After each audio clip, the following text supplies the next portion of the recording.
Bon les gars, au moteur 140 monté, calage distri de bonne facture. Le piston n'embrasse pas la culasse, les soupapes n'embrassent pas le piston. Et mon pneu ne fait pas l'amour à la zoupe de mon piston. Tout tourne ultra librement.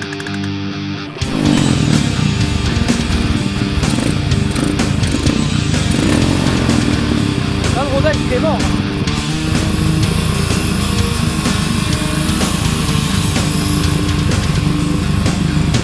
Je cherche un chemin qui n'existe pas.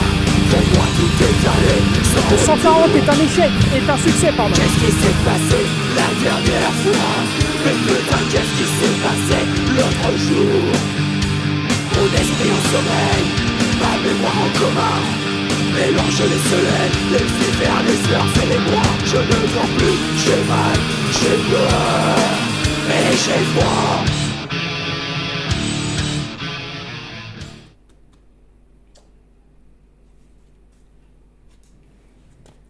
Bonjour ma communauté YouTube respective.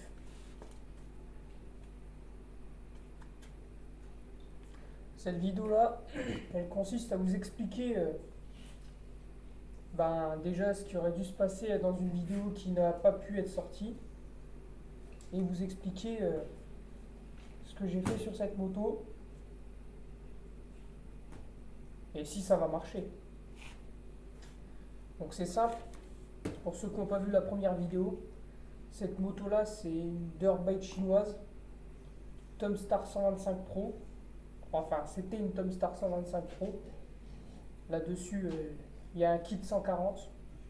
J'ai reçu la culasse il n'y a pas longtemps parce que je suis le seul gars de la terre qui réussit à acheter le kit 140 et à remonter la culasse de 125. Je suis le seul débile capable de faire ça et ça a très bien marché. Donc là, si je fais cette vidéo, c'est pour montrer la finalisation du kit et aussi pour récapituler. En gros, j'ai fait une première vidéo du kit 140. Je l'ai mis sur YouTube et la vidéo, elle était désastreuse. Donc là, j'espère que le montage que je vais faire, ça va pas tout me fumer. Sinon, tant pis. Il n'y aura pas de vidéo. Là on est sur la dirt, d'accord? On verra pas le kit 140. Ouais non, on le verra pas, laisse tomber. Donc là on a le kit 140. Moi j'ai installé ma nouvelle culasse dessus. À l'époque il y avait une culasse 125 parce que j'avais que ça sous la main. Donc là je vais te la trouver. Si je te la trouve, tiens. Posée sur les joints neufs, sous les joints neufs. Parce que tu sais, j'achète des joints, mais comme j'en ai quelque chose à foutre, je les laisse traîner dans la merde et je m'en servirai probablement jamais.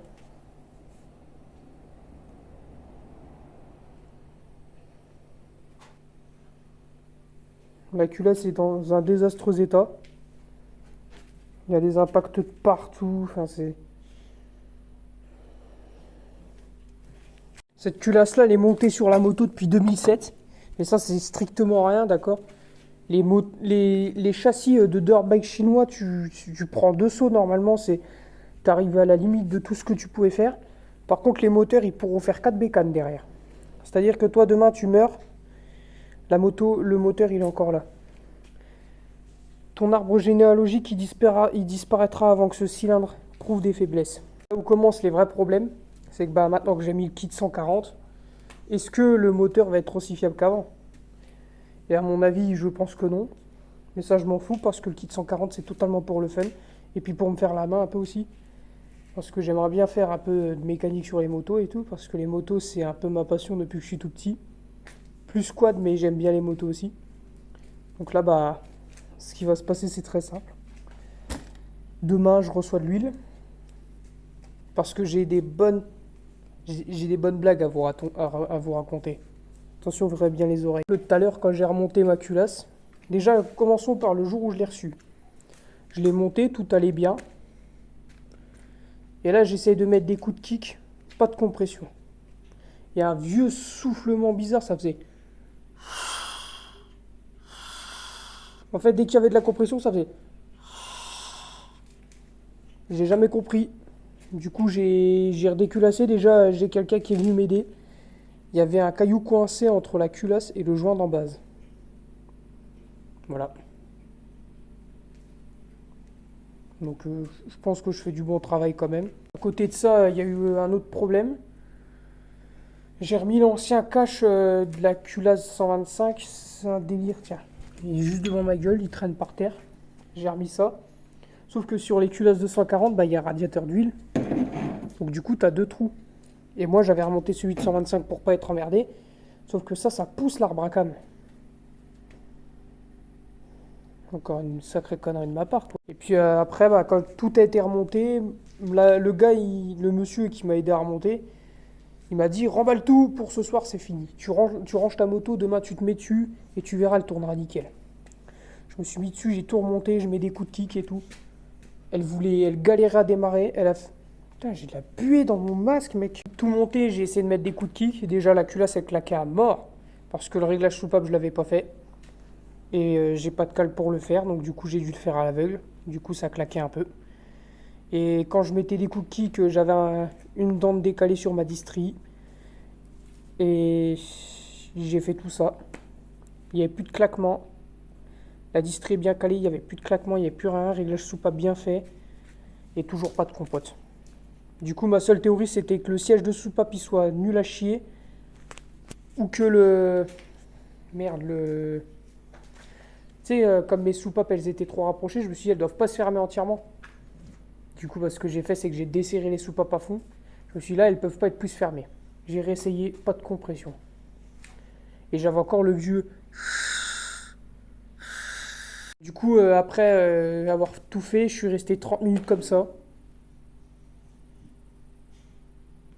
Je me suis rappelé d'un petit truc, c'est que en gros, j'avais changé le joint d'embase sur la moto. Et pour changer le joint d'embase, faut enlever le piston du cylindre. Et moi, changer le joint d'embase, ça m'a pris 5 secondes. Donc j'ai enlevé les joints d'embase et j'ai tout remonté comme ça à la volée. Et je me suis dit, ah, mais le soufflement que j'entends, il vient dans le cylindre. Ah bah oui, mon gars. Si tu veux, les espaces entre les segments, ils n'étaient pas respectés du tout. Donc du coup, bah, dès qu'il y avait un peu de compote dans le moteur, ça se barrait tout de suite, quoi. C'est pour ça que j'avais le vieux soufflement dégueulasse, là, qui faisait des bulles un peu. Du coup, j'étais content, j'ai tout redémonté. T'as vu, il y a de la buée, je mens pas, hein. C'est un truc de dingue, je peux pas faire une putain de vidéo sans que ça se passe. Et du coup, le délire, c'est que bah. J'en étais où? Ouais, j'ai tout redéculassé en une journée, retiré le cylindre toute l'après-midi, je me suis cassé les couilles. J'ai tout remonté. Et puis bah.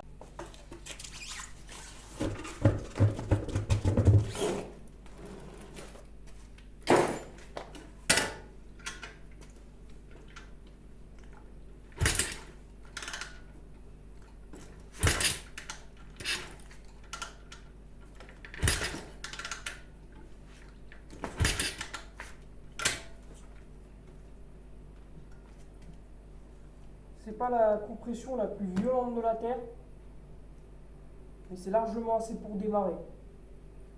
Et pour normalement ne pas avoir de problème. Puis après, quand l'essence va être dans le moteur, il y aura encore plus de compression. Si tu as entendu un tic-tic pendant que j'ai mis des coups de kick, c'est normal, la moto, il n'y a pas d'huile. Il me reste, c'est attendre demain, remettre de l'huile, faire le premier démarrage. Tu sais que je l'ai redémonté la moto, j'ai même pas fini le rodage. C'est encore le plein du rodage là-dedans. Parce que la culasse 125, elle a claqué à mort, quoi. Elle aimait pas trop, je crois, le délire d'avoir 0,2 mm de différence par rapport au cylindre. Je crois qu'elle a pas aimé du tout. Alors, donc là, bah, ce qui va se passer, c'est simple, c'est que je vous reprends demain. Demain matin, je vais chercher de l'huile et puis bah, je vais vous reprendre dès qu'elle sera prête à démarrer. J'espère qu'elle va démarrer. Si elle démarre pas, bah tant pis. Mais elle démarrera parce que de toute façon, elle a démarré. Tout à l'heure, elle a démarré alors qu'il y avait le problème de culasse. Donc là, bah, il faut en fait croiser les doigts pour pas que cette merde, elle pète, quoi. Que le kit 140 y tienne, que je finisse le rodage, que je puisse faire un réglage et que je puisse voir si un cylindre piston 140, un cylindre piston 140 avec une boîte 125 et un kit petit trou sur un châssis 125 complètement en alu. Est-ce que c'est vraiment violent? Ça devrait pousser un peu plus. Si je gagne 0,6 chevaux, c'est tout ce que je vais gagner. Mais ça devrait être marrant un peu quand même. Et puis je serai l'heureux propriétaire de la seule Tomstar 140 Pro au monde. Tomstar 140 Pro de 2007 avec un châssis en alu. Je serai le seul à en avoir une. Et je l'aurais fait avec mes mains. Avec beaucoup de problèmes, beaucoup de galères, que des galères, surtout que des galères. Beaucoup de trucs qui se cassent les couilles qui vont pas. Beaucoup de fois où je me suis dit, est-ce que je devrais arrêter là? Au final, j'ai rien arrêté du tout. Et la bécane, on ne sait pas si elle va péter demain. Je vous reprends demain.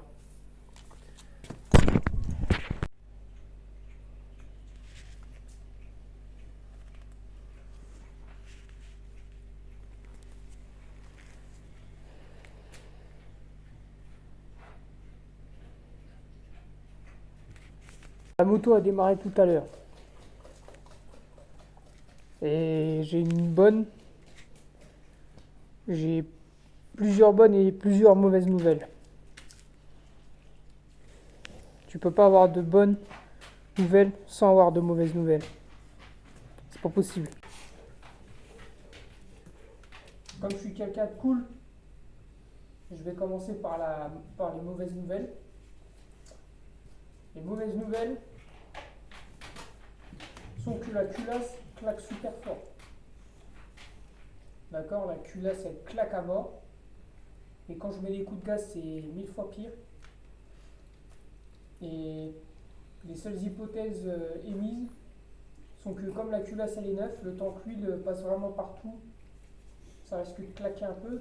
Puis en plus, plus ça venait et plus j'ai l'impression qu'elle claquait de moins en moins fort quand même la culasse. Et la deuxième hypothèse, c'est que comme j'ai pas de cale pour faire mon réglage soupape, à mon avis, moi je les ai encore pas assez serrés quoi. C'est les deux seules hypothèses possibles pour la culasse parce que la culasse elle est neuve. Tout a été monté comme il faut. Donc je vois pas ce que ça pourrait être d'autre. Deuxième mauvaise nouvelle, la vis que je t'ai montré là avec le truc blanc autour. En fait, sur les 240, tu as des radiateurs d'huile. C'est pour ça que tu as deux trous qui sortent de la culasse. Et moi, comme j'ai pas de radiateur d'huile, j'ai bouché les trous comme je pouvais, sauf que j'ai mis un joint sur celui qui fuyait. Il n'y avait qu'une vis sur les deux qui fuyaient. Du coup, j'ai fait un joint maison. C'est même pas un joint, c'est un bout de plastoc que j'ai mis sur la vis. Et ce qui s'est passé, c'est qu'à mon avis, elle a dû péter. Pas étonnant, c'est de la mamaille. Ça a dû péter, du coup, elle perd de l'huile la moto, quoi. Donc, ce qu'il va falloir que je fasse, c'est simple, il faut que j'achète de la pâte à joint, que j'en mette sur les deux bouchons, et puis voir si ça fuit plus. Parce que là, du coup, la bécane, elle perd de l'huile à mort. Puis j'ai un gros claquement aussi qui vient de là où elle perd de l'huile. Donc là, je sais pas. Donc là, les prochaines choses à faire, ça va être d'acheter un jeu de cale, faire le réglage soupape nickel et de régler le problème de fuite d'huile. Et les bonnes nouvelles sont que la bécane elle démarre au quart de tour. L'accélération elle n'est pas réglée quoi. Et puis même le réglage soupape il est pas fou, donc déjà ça peut pas bien se faire. Mais franchement, la bonne nouvelle c'est que si ça marche, le kit 140 pour l'instant il est prometteur. D'accord, les coups de gaz que j'ai mis, ça restait quand même quelque chose d'assez violent. Pas du tout le moteur 125 d'origine quoi. Donc si ça marche, à mon avis le kit 140, il y a moyen que ça envoie un peu de steak quand même. Ce sera pas violent, si ce sera violent quand même. Ce sera pas un foudre de guerre, mais il y a moyen que ça soit quand même amusant. Surtout pour une saloperie comme ça. Une saloperie qui pèse rien, avec un châssis en alu. Il y a moyen que ça soit assez marrant quand même. Donc là, bah, ce qu'il me reste à faire, c'est faire en sorte que la culasse reste en vie jusqu'au jour où je vais avoir les jeux de cale. Faire mon calage soupape, mon réglage soupape, et puis bah voir si ça claque encore. Si ça claque encore, je vais laisser tourner la moto tourner. Et on verra bien si ça se calme, c'est que c'est bon. Si ça se calme pas, c'est qu'il y a vraiment un problème avec la culasse, quoi. Puis après, bah voilà. Puis bah ouais. Puis bah voilà. Et sûrement que oui. Donc je récapitule une dernière fois. Faut que j'attende le jeu de cale pour faire mes réglages soupape. Il faut que j'achète de la pâte à joint. Normalement, une fois que tout sera fait, je pourrai attaquer un vrai réglage. Le rodage, je l'ai commencé avant d'avoir la culasse 240. Donc là, je vais finir le plein. Si tout marche nickel, je finis le plein qu'il y a là. Et après, je referai un deuxième plein tranquille. Donc là, le restant du projet, bah, je vous l'ai expliqué. Pâte à joint, jeu de cale, finir le rodage. Et on verra ce que ça dit. Je vais essayer de me trouver une GoPro, une connerie pour mettre sur le casque là. Si j'ai les sous, l'envie aussi, si j'ai envie. Et j'ai quelqu'un qui s'est porté volontaire pour faire une vraie course avec moi. La chicane de mon pote, c'est une RFZ 125, donc YCF. C'est une nouvelle saloperie là, avec les moteurs qui ont quand même plus de patates. La mienne elle est de 2007, la sienne elle a forcément plus de patates. Mais lui c'est une machine normale quoi. Châssis normal typique des dirt, moteur typique des nouvelles dirt. Donc 125 cm3 l'embrayage, 4 rapports comme la mienne. Et lui elle est un petit peu plus grosse et beaucoup plus lourde que moi. D'accord, lui c'est un châssis normal, c'est un vrai châssis en métal tubulaire. Donc moi déjà par niveau poids j'ai largement l'avantage avec mon châssis en alu. Et j'ai une fourche inversée, je dis ça mais je ne sais pas du tout à quoi ça va me servir de la fourche inversée. J'aurai l'avantage sur le terrain de cross, mais est-ce que sur une ligne droite ça va me servir à quelque chose? Je pense pas du tout. Deuxième avantage que j'ai sur lui, c'est que moi j'ai un allumage, ça change pas grand chose, mais c'est un allumage NGK. Je sais même pas si c'est d'origine, je m'y connais pas. Je dis que c'est un avantage, mais ça se trouve c'est totalement l'inverse, ça se trouve c'est carrément de la merde. Je sais même pas ce qu'elle vaut vraiment d'origine cette bécane. Normalement tout ce qui est dessus c'est censé être d'origine. Donc je sais pas si elle est censée marcher mieux. Donc moi je dis que pour moi l'allumage NGK c'est un avantage. Ça se trouve c'est de la merde. Et troisième avantage c'est que moi j'ai un échappement complet FMF. Donc la moto peut se permettre de chasser beaucoup plus d'air pour accueillir beaucoup plus d'essence. Ce qui fait déjà que je peux faire des réglages plus riches. Et la moto elle est censée tourner plus fort une fois bien réglée. Un autre avantage que j'ai sur lui encore, c'est que moi j'ai un plus gros carbu et j'ai le kit 140. Après c'est pas un kit, c'est juste que j'ai pris le haut moteur d'un 140 que j'ai adapté sur ma boîte 225, c'est tout. Donc normalement, si je vous dis tout ça, c'est parce que normalement cette course là c'est censé être moi qui va la gagner. Et si bah je la perds, bah tant pis. Je la perdrai. La ligne droite je perdrai, j'en aurai rien à cirer. Mais une chose est sûre, c'est que sur le terrain de cross, j'ai du mal à croire qu'il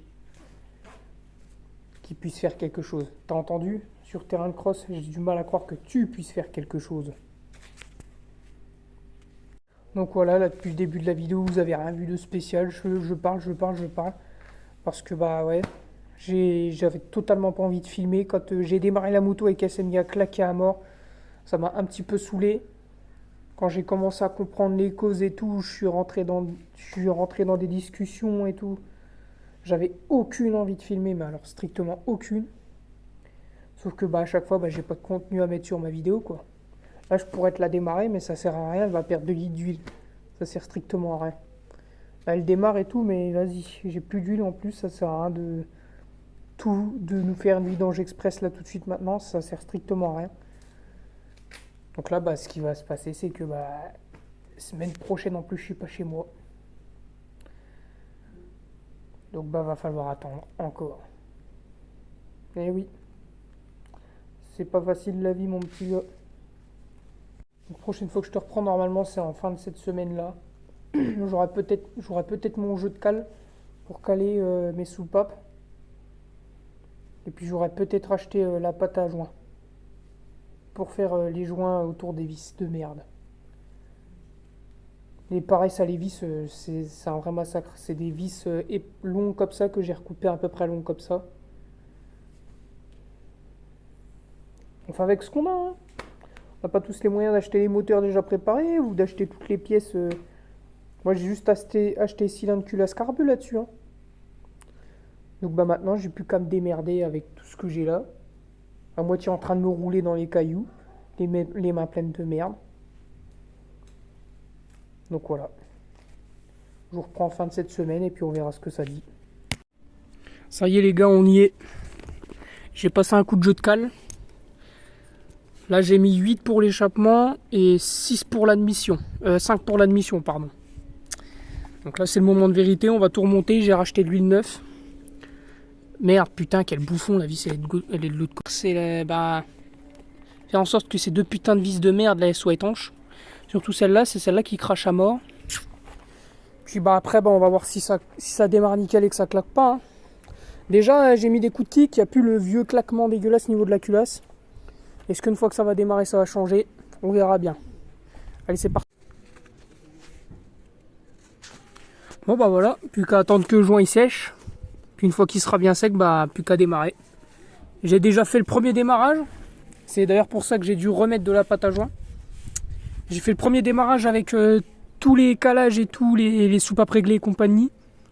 Et ben franchement, le claque que j'avais avant là, le claque super fort et tout, il n'y a plus rien. Plus de claque, nickel. Et la bécane elle tient le ralenti nickel. C'est juste que bah, j'ai dû la couper parce que ça fuyait là. Là ça fuyait à mort. Donc du coup j'ai dû tout couper, redesserrer la vis là et blinder de joint de carter. Et puis là bah, c'est encore pas vraiment sec quoi. Donc on va laisser sécher longtemps encore. Ça a commencé à sécher mais c'est encore pas fut. Donc à mon avis là s'il y a un peu d'huile c'est mort. Donc il faut vraiment laisser sécher un bon bout de temps je pense déjà. Puis bah, une fois que ce sera sec je vous reprends une fois qu'elle sera démarrée, hein.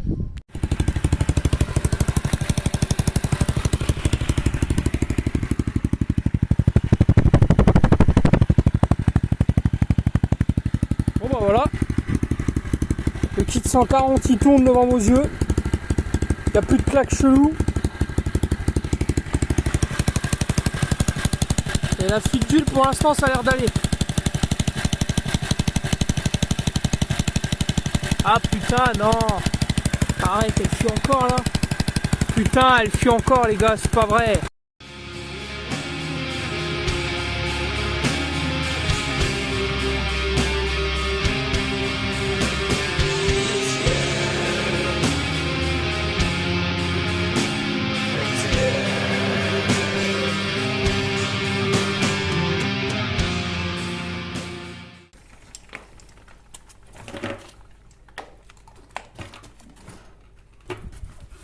Donc bah voilà où on en est. La vis refuit encore pour la deuxième fois. Alors je sais pas si c'est moi qui suis trop con et trop impatient d'attendre que ça sèche, ou si c'est le joint qui a juste envie de me casser les couilles. Donc là bah, j'ai réétalé du joint pour la deuxième fois comme un gros goré. On va voir. Et bah, j'aurais bien voulu faire un test, me filmer en train de faire un tour sur la cour. Mais non, ce sera pas dans cette vidéo. Non, parce que je peux pas faire des vidéos trop grosses, sinon ça bug. Et surtout parce que j'ai la flemme. J'ai la flemme. Donc faut que j'attende jusqu'à demain. Bah voilà. Faut que j'attende jusqu'à demain que ça soit entièrement sec. Et comme demain je travaille, bah va falloir attendre demain soir. Demain soir je vais rentrer du boulot, je serai mort. Je ferai sûrement un tour, mais à mon avis la vidéo comptait pas dessus. Puis bah voilà. Pour l'instant vous avez pu voir que ça claquait plus. Bah vous avez même pas vu la moto claquer. Mais ça claque plus. C'est un point très positif. La moto ne claque plus. Elle démarre parfaitement. Elle a un beau ralenti. Écoute, les critères sont là pour l'instant. Prochaine vidéo, ce sera... je vais très sûrement parler et il y aura peut-être un petit tour de terrain. Mais prochaine vidéo, c'est le moment de vérité. Est-ce que ça marche ou est-ce que ça casse? Ça devrait marcher quand même. Puis, de toute façon, je peux pas tourner fort, je suis en rodage. Mais bon, on verra bien. Donc sur ces belles paroles, je vais vous laisser. Abonne-toi si tu veux voir cette merde cassée. C'est tout ce que j'ai à te dire.